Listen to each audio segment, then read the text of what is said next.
Aduna si ako'y na yengbo matamda, it simply reflects the believer, the glory of Christ on perfect righteousness and gracious humility. Jisu Krista karamay na hingbra, Prithivida Jisu Krista na hingba matamda,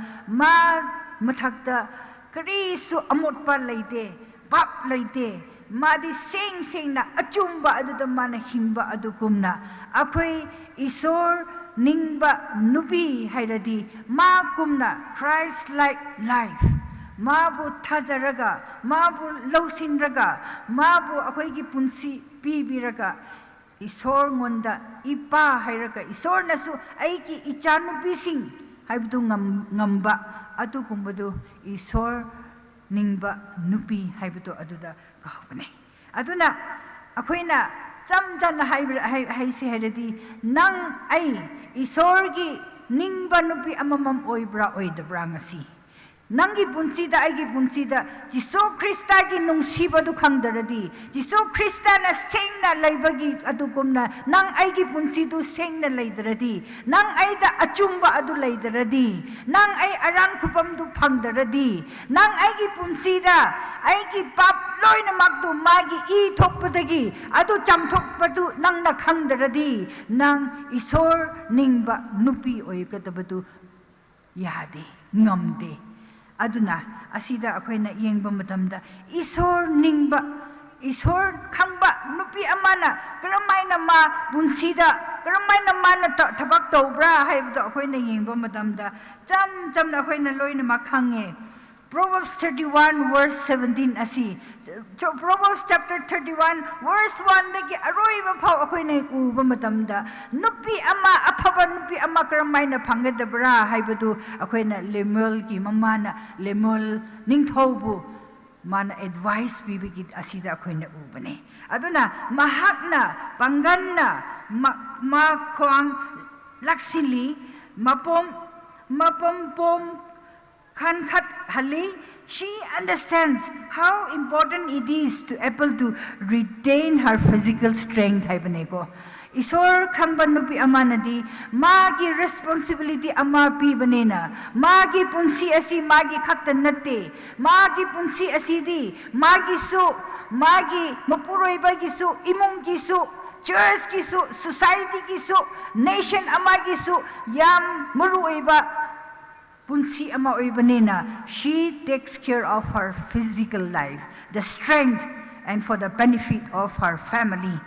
the tasks that God has given to her to understand and even her own health have neko. Mana pachana man ready tawraga, mana adugumna magi physical body asi fit the thamraga, ma asi Phajana lairadi hingradi magi imung adu phajana hingani magi society asi naroi habadu mana khangraga asi mana loina ma yengbani habadu akhona we if we are a godly woman has to be a woman of faith thajaba amadu laigadabane akoina asida yengradi the faith and the relationship with Christ are what make her a woman of God. Isongonda relationship amoka same katpa amoka Jisu Krista da thazaba aduna ma asi isor ningba nupi amane haibadu asida utpane haininge. Aduna without trust in God it is impossible to become a woman of God. Isor bu trust tawdaradi, isor bu thajadaradi, isor si kanara haibadu aigi punsida aina khangdaradi, ai si isor ningba nupi amane hainingai tu ngamroi haibadu hainingbane. Aduna asida ako'y na yengba matamda Proverbs 31 da pachana isor ningba nupi amana mana thapak tawbasingdu ako'y na one after another ako'y na yengba matamda aphaba khakta ubane ako'y na tamjaningay laibane aduna she opens her arms to the poor and extends her hands to the needy mahakna magi imung gi chaningay thakningay magi imung nungay na lainingay adu khakta nate isor na pambadu you have to take care of the poor and needy haibadu isor na haibibadu as a Christian woman isor ningba ama mama ama nadi magi imungi khakta na tabida laidaba mi singi the maksumana magi khutu lauthok le haraga she opens her arms to the poor and extend her hands to the needy haibado akoina asida chap chana ubane aduna asida magi family ki care khakta nate she cares for the people around her neighborhood hasida akoina uwe Proverbs 31 verse 26 a godly woman is also a wise woman isor khangradi atugumba nupi singdu yam wise oibane ko singba nupi ama oibane ko aduna asida akoina yengba matamda mahakna lausinga loinana machin kathoki mahaki maraida lengtraba nungsibagi bagi tanbi bane aduma mahak ki punsida adu laibane haibdo asida uwe aduna she does everything so wisely haibdo akoina uwe Proverbs 11 verse 16 da akoina yengba matanda chanpi haibi nupina ikai khumnaba phangjai adubu nungsi haidaba mi singna lanthum tamak phange asida Solomon the wisest man Bible da man iram basidi nupi kana gumana isor bo khangraga isor gi wisdom adu lairadi makhoi gi da makti ikai khumna badu makhoi na phangbane people respect a godly woman but those who are rich they don't get the respect only the richness they receive haibadu compared to Solomon na yam nupi ama na mama ama na isor khangraga isor ki wisdom aduda ma hingba matamda ma manakta laiba anak manakta laiba athapata laiba mi sing loina makna ma bu respect tawraga laibane mama sing nupi sing ngasi nang aigi punsida khanse nang aibu respect tawraga laibra nang aibu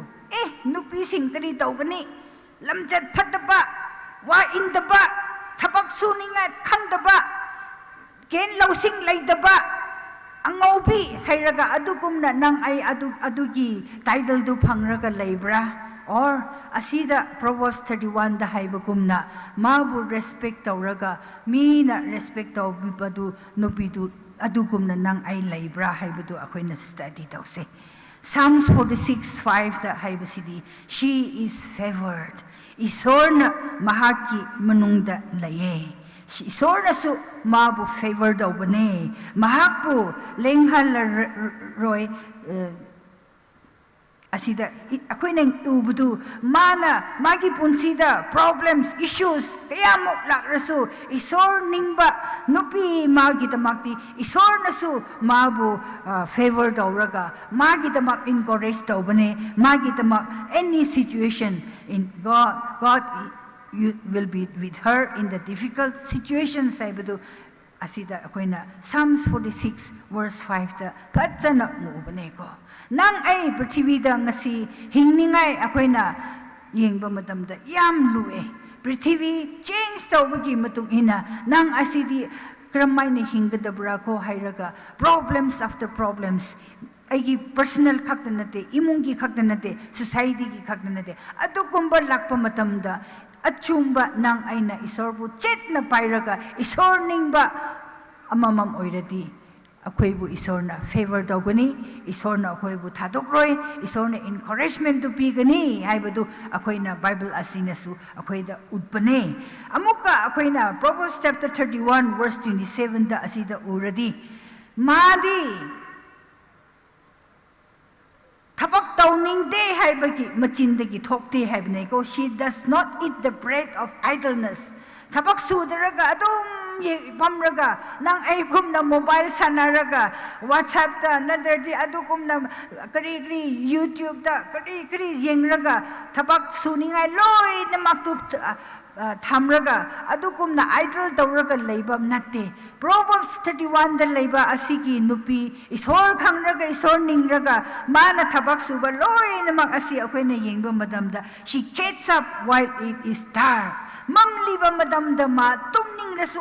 ai tumradi yadene ai ki imung sing dama asi ai tumraga leiradi thabak asi loiroi ai ki icha sing school chat katabane ai thuna haukataradi chak insang thongdaradi makhoi chak lamraga amuk school chat katabane ai ki mapuroi ba asi ma office chat katabane nadadi ai su ai ki thabak chat katabane aduna ai na tumning rasu ai haukat katabane hairaga asi ki Proverbs ki chapter 31 da leiba nupi sinadi mamliba madamda mana haukat bane ngasi akhoi gi society da ngasi akhoi gi imung da pung 11 phau angang sing su tume mama sing su tume nungai na tumraga kana kuma imung di thenggra banena chak insang thong ningai matam leida banena megira singjura adu charaga thabak tauningai chatpasu leibane ko do asigi Bible asina haibasidi she gets up while it is dark mana kari chaningai darkar lebra mana kari sitningai darkar lebra loinamak mana advance oina prepare tawraga mana thambane haibado asida uwe verse 16 da akhoi na yengba madamda